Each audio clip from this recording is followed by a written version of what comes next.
When I'm here, the knowing is easy. You know, I can get it here. And then I seem to forget. Because of your concentration and your attention.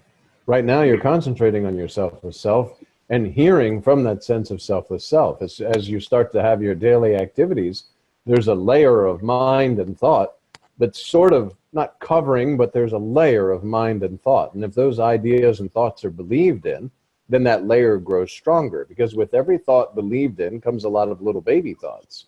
So all of those get together and then block that sense of presence and that you are, and you begin to believe the illusion.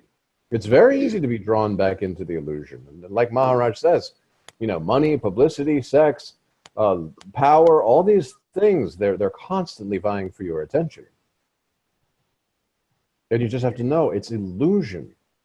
If you were inside your dream right now and somebody said, hey, you won the Publishers Clearinghouse or this or that, just stop doing mantra.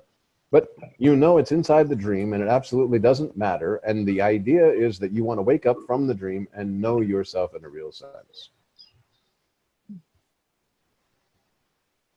You don't give yourself away for anything.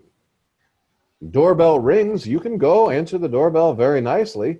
Keep mantra, keep with your selfless self. Somebody gives you good news, bad news, whatever, understanding it's just a dream. And in dream, good news, bad news, like Maharaj says, you wake up, it's done. I like how Maharaj says, your friend, you see them die in the dream, and you're suffering, like, oh my God, my friend, I love this friend, this so nice friend, and they die. And then you're waking up and seeing them the next day at work.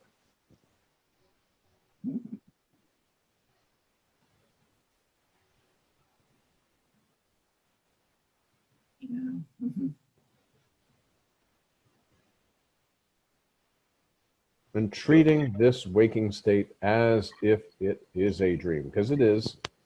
That's the reality. Mantra. And behaving this way. See, it's got to be put into action. Like, Maharaj says, this action.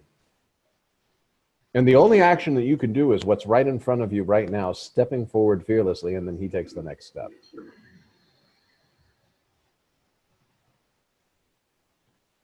And begin asking questions of this selfless self. During mantra. Go ahead. That's another thing he said that I thought was interesting. He says, make your selfless self talk to you or something. Yes. What does he mean by that exactly? Could you expand on that a little? To make your selfless self talk to you is the impression that is being reflected. That yes, this is, a question comes up. Oh, so should I do this or should I do that? There's an internal commentary and a way to go, a way to choose choicelessly and continue with mantra, and everything is being reflected. You make your selfless self talk to you because that sense of presence is all you're wanting. And inside, these questions start to come and answers start to come spontaneously. And you know it's not like mind, ego, intellect that's doing this. They're the instruments that are used to deliver the message from your selfless self to your selfless self, and you'll know. That sense of presence as you feel it.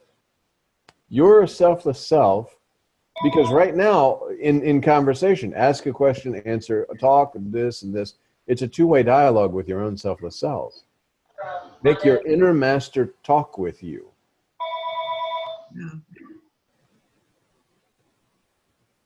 And there's a recognition that it's from there, not from the mind. Well, because the mind doesn't really talk. It's not like that. Your mind is basically just a flow of thoughts identified with as my mind. Yeah.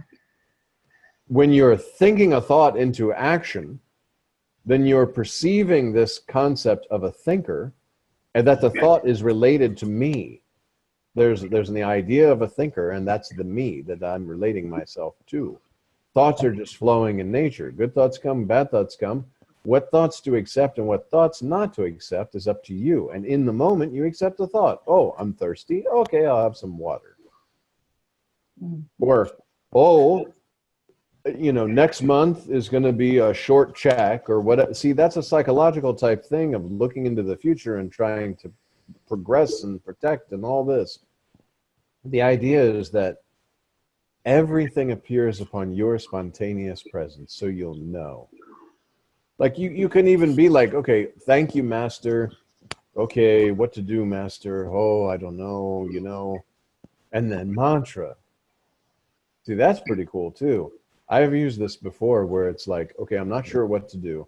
I say, okay, master, I'm not sure what to do. And I sit there and mantra. And then you got to trust. You might sit and just perform mantra for like 2 or 3, 5 minutes maybe. But then suddenly you'll get up and start going and doing, and you'll see. And that's communicating with your own selfless self. You're constantly inviting the attention of the invisible listener. Yes, I have complete faith and trust in the master. Always.